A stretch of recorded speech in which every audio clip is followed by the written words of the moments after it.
વિદ્યાર્થી મિત્રો, તમે પેન્ટેડ એપ્લિકેશન ડાઉનલોડ કરી લ્યો. અહીંયા તમને હોમ પેજ ઉપર જ વિકાસના દરેક વિષયનું તમને સોલ્યુશન્સ મળી જશે. લિંક નીચે ડિસ્ક્રિપ્શનમાં આપેલી છે.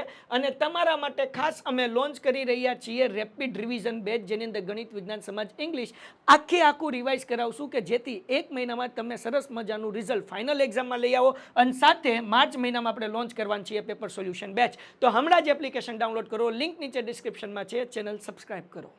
નમસ્કાર વિદ્યાર્થી મિત્રો, આજના વિડીયોમાં આપણે જોઈશું વાર્ષિક પરીક્ષા 2026 વિકાસ અસાઇનમેન્ટ ધોરણ 9 વિજ્ઞાન વિભાગ બી પ્રકરણ 1.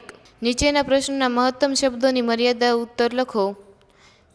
પહેલો પ્રશ્ન, નીચેનાને વધતી જતી ઘનતાના યોગ્ય ક્રમમાં ગોઠવો. તેનો જવાબ છે હવા, ચીમનીમાંથી નીકળતો ધુમાડો, રૂ, પાણી, મધ, ચોક, લોખંડ.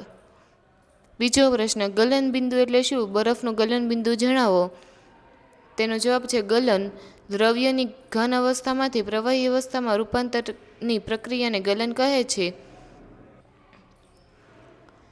ગલનબિંદુ જે લઘુત્તમ તાપમાને વાતાવરણીય દબાણ હેઠળ ઘન પદાર્થ પીગાળીને પ્રવાહી સ્વરૂપમાં રૂપાંતરિત થાય છે તે તાપમાનને તે ઘન પદાર્થનું ગલનબિંદુ કહે છે.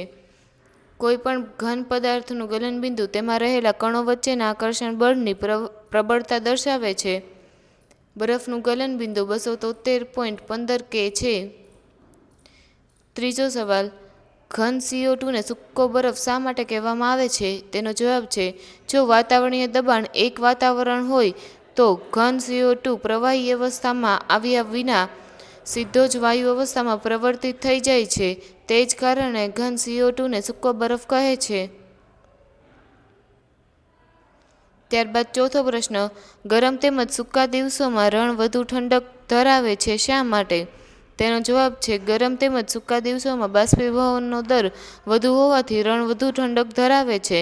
બાષ્પીભવન દરમિયાન પ્રવાહીના કણો સપાટી પરથી ઉર્જા મેળવીને વાયુમાં ફેરવાય છે. આ ઉર્જા આસપાસના વાતાવરણમાંથી શોષાય છે જે ઠંડકનો અનુભવ કરાવે છે. ગરમ અને સૂકા દિવસોમાં ભેજ ઓછો હોવાથી બાષ્પીભવન ઝડપી બને છે. પાંચમો પ્રશ્ન, નીચે દર્શાવેલ તાપમાનોને ડિગ્રી સેલ્સિયસ માપક્રમમાં ફેરવો. તેમાં પહેલું 293 K - 273 = 20 સેલ્સિયસ. બીજું 470 K - 273 = 197 સેલ્સિયસ.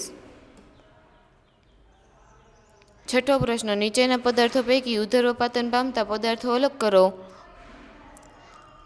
તેનો જવાબ છે એમોનિયમ ક્લોરાઇડ, નેપ્થેલિન, કપૂર. આ પદાર્થો ઘનમાંથી પ્રવાહી અવસ્થામાં રૂપાંતરિત થયા વિના સીધા વાયુ અવસ્થામાં રૂપાંતરિત થવાનો ગુણધર્મ ધરાવે છે. બરફ, મીઠું, ઘી અને કોપરેલ ઉધર્વપાતન પામતા નથી. Thank you. આ વિડીયોને લાઈક કરો. વિદ્યાર્થી મિત્રો, તમે પેન્ટેડ એપ્લિકેશન ડાઉનલોડ કરી લ્યો. અહીંયા તમને હોમ પેજ ઉપર જ વિકાસના દરેક વિષયનું તમને સોલ્યુશન્સ મળી જશે. લિંક નીચે ડિસ્ક્રિપ્શનમાં આપેલી છે. અને તમારા માટે ખાસ અમે લોન્ચ કરી રહ્યા છીએ રેપિડ રિવિઝન બેચ, જેની અંદર ગણિત, વિજ્ઞાન, સમાજ, ઇંગ્લિશ આખું રિવાઇઝ કરાવશું કે જેથી એક મહિનામાં તમને સરસ મજાનું રિઝલ્ટ ફાઇનલ એક્ઝામમાં લઈ આવો. અને સાથે માર્ચ મહિનામાં આપણે લોન્ચ કરવાનું છીએ પેપર સોલ્યુશન બેચ. તો હમણાં જ એપ્લિકેશન ડાઉનલોડ કરો. લિંક નીચે ડિસ્ક્રિપ્શનમાં છે. ચેનલ સબસ્ક્રાઇબ કરો.